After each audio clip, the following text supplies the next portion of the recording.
கத்திரிக்காவே natural products தான், but அதுவே allergy கொடுக்கும் இல்லையா சில பேருக்கு.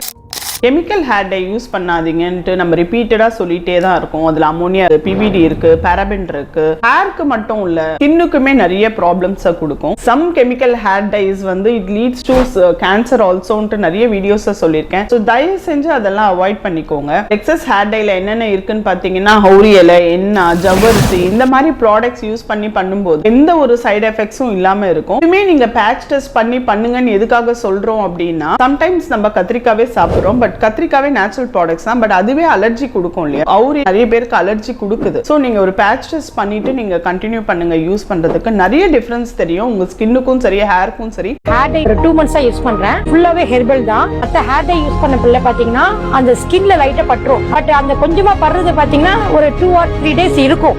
பட் இந்த ஹேர் டை நான் யூஸ் பண்ண வரைக்கும் பாத்தீங்கன்னா அந்த ஸ்கின்ல பட்டா கூட அது வந்து அந்த பிளாக் ஆகிறது இல்ல. இந்த ஹேர் டை பிளஸ் இந்த ஷாம்பு, ஹெர்பல் ஷாம்பு தான் யூஸ் பண்ணியிருக்கேன். ஃபுல்லாவே நல்லா இருக்கு, ரொம்ப சாஃப்டா இருக்கு. கண்டிஷனர் யூஸ் பண்ணாமே ஹேர் வந்து ரொம்ப சாஃப்டா இருக்கு.